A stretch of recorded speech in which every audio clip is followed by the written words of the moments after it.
Dans Causeur, on apprenait que Assad Traoré était en fait une salariée de l'œuvre de protection des enfants juifs du baron Edmond de Rothschild. Mhm. Ça s'appelle l'OPEJ, OPEJ. Et donc elle a été salariée jusqu'en décembre 2019. Alors ce qui est étrange, c'est que elle a été en arrêt maladie depuis la mort de son frère en juillet 2016 jusqu'en août 2017. Et elle est restée salariée sans solde, d'après elle, jusqu'en décembre 2019 chez cette OPEJ, l'œuvre de protection des enfants juifs, baron Edmond de Rothschild. Alors, ce qui est curieux, c'est que durant la période où elle était en arrêt maladie, elle a couru les plateaux de télévision, elle a participé à des manifestations, elle a reçu Libération pour un portrait publié en septembre, donc un portrait sur elle, publié en septembre 2016. En octobre 2016, elle répond à une interview qui lui a été proposée par Jeune Afrique. Le 5 novembre, donc elle est avec un porte-voix, elle anime un petit cortège à la place de la République à Paris. Le 17 novembre 2016, elle se manifeste au conseil municipal de Beaumont-sur-Oise pour réclamer la vérité sur son demi-frère, Madame Traoré. Le 31 décembre 2016, elle met en ligne ses vœux en vidéo sur Mediapart à l'invitation du site qui appartient à Edwy Plenel, grand trotskiste devant l'éternel. En janvier 2017, elle tient la vedette dans l'émission La Clique de Mouloud Achour qui est sur Canal+, présidée par, je crois, Saada. Nedjar, c'est CNews, et Saada, c'est le groupe N+. Vous m'entendez toujours? Oui, oui. Ouais. En décembre 2018, elle parle à Bastamag et Reporter, elle se déplace en banlieue, elle fait un entretien croisé avec Angela Davis, publié par la revue Bast en janvier 2019. Elle est en une des Inrocks, magazine des Inrecuptibles, en avril 2019. En avril 2019, elle est invitée en tant que rédactrice en chef de ce numéro des Inrecuptibles. Et donc, durant cette interview, elle relance sa ligne de vêtements dans la rubrique Où est le cool. Donc, Assad Traoré, salarié de la fondation Edmond Rothschild, qui lance une ligne de vêtements. Elle fait la ligne de Libération, des Inrocks, elle est sur Mediapart. Je peux vous dire que si l'un d'entre nous faisait la une de Libération, ce ne serait pas pour un portrait élogieux, mais ce serait plutôt pour nous démolir. Alors la question c'est comment est-ce que cet Assad Traoré se retrouve sous les projecteurs tout d'un coup. Qualifié, Assa Traoré, qualifié de chance pour la France par Christiane Taubira. Oui, alors que Christine Taubira, on ne va pas y revenir, tout le monde connaît son parcours, surtout son parcours récent dans le gouvernement de Hollande, c'est quand même Morel. Donc, comment dire, l'otage de Sarcelles,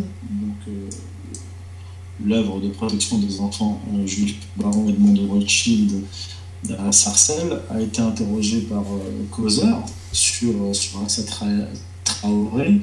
Ils ont répondu oui, elle travaille chez nous, mais nous avons reçu des directives du siège et nous ne devons pas en parler. Alors, au siège, le directeur général s'appelle Johan Zitoun. Il a répondu en causeur. Il leur a répondu: les salariés sont soumis au secret professionnel le plus strict, ce qui les empêche de divulguer la moindre information concernant le personnel. Et il invoquait l'impérieuse nécessité de préserver les travailleurs sociaux afin qu'ils restent concentrés sur leur mission quotidienne.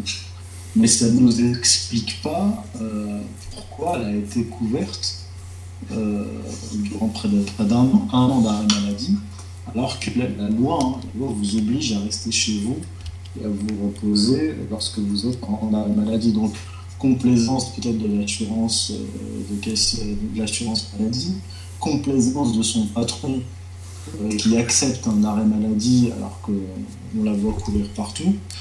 Donc, quand on se penche un peu sur Johan Zitoun, le directeur général de l'OPEJ, qui est financé, je le rappelle, par la fondation de Rothschild. Alors, ce Johan Zitoun est comment dire, très actif dans ce qu'appelle Gilles William Goldnadel la communauté juive organisée. Par exemple, il a participé, c'est des informations qui sont disponibles, hein, c'est pas du tout confidentiel. Il a participé le 12 avril 2020 à une conférence organisée par l'espace culturel et universitaire juif d'Europe, donc sur Zoom et Facebook. Alors, durant cette conférence, il était aux côtés de Robert Ejnes, directeur exécutif du CRIF, Marc Abensour, directeur du Consistoire de Paris, Moshe Levin, conseiller spécial du Grand Rabbin de France, Noémie Madar, présidente de l'UJF, l'Union des étudiants juifs de France. Donc, on retrouve un petit peu le même schéma qu'aux États-Unis, c'est-à-dire qu'on prend une régie communautaire noire qui est financée, du moins là on a la preuve au moins qu'elle est salariée de la fondation Rothschild et qui est prise en main par les intellectuels et les réseaux d'extrême gauche, parce que Libération, les Inrocks, etc. C'est issu de l'extrême gauche et une fois encore, on voit la collusion entre réseaux d'extrême gauche et finance, parce qu'elle fait la une de Libération. Libération appartient au milliardaire israélien Patrick Drahi et aussi à la banque Rothschild en partie. Les Inrecuptibles c'est la propriété du magazine Inrecuptible et la propriété de Mathieu Pigasse. Mathieu Pigasse est un homme d'Alain Minc, un peu comme l'est Emmanuel Macron, un garçon d'Alain Minc et de Jacques Attali. Et ce Mathieu Pigasse a été de 2002 à 2019 directeur exécutif de la banque Lazare. Il est aussi actionnaire du groupe Le Monde et du Huffington Post. Donc son magazine, dont le magazine du banquier Pigasse, fait la promotion d'Assa Traoré et de son combat. Et maintenant, sur le plan idéologique, comme aux États-Unis, on retrouve des intellectuels et des activistes d'extrême gauche. On a derrière Assa Traoré, officiellement, le sociologue Geoffroy de la Gannerie, qui vient en partie d'une famille grand bourgeois et qui vient aussi d'une famille aristocratique, avec qui elle a écrit un livre, Assa Traoré. Donc déjà en 2016-2017, elle avait publié un livre au Seuil, une grande maison d'édition, en mars 2017. Donc un livre témoignage écrit avec Elsa Vigoureux du Nouvel Observateur, journaliste encore de gauche. En 2019, elle publie avec le sociologue Geoffroy de la Gannerie Le combat Adama.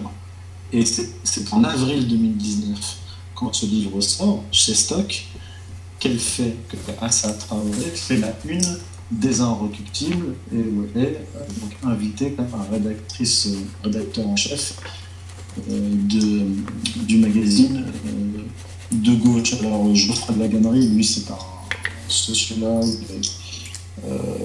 professeur à l'École nationale supérieure d'art de Cergy-Pontoise. Et on apprend par exemple, on m'a communiqué ça avec la fiche intéressante, il dirige la collection Avenir aux éditions Falma.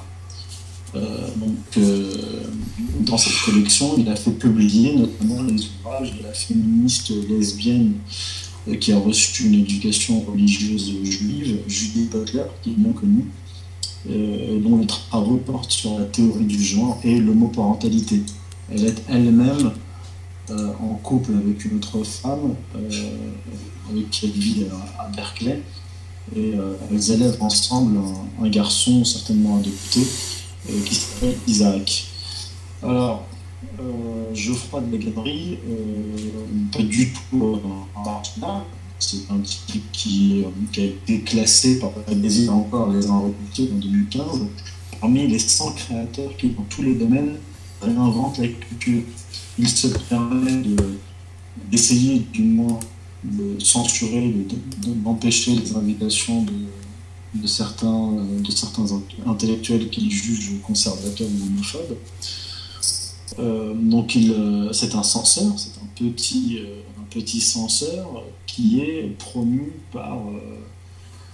par le système médiatique, politico-médiatique, les Inrocks, etc., et qui dirige une collection à Fayard. Fayard, c'est pas rien. C'est d'ailleurs aux éditions Fayard que Philippe de Villiers vient de publier son nouveau livre, d'ailleurs. On pourrait croire que c'est en opposition, c'est contradictoire, mais en réalité, tout ceci est parfaitement cohérent.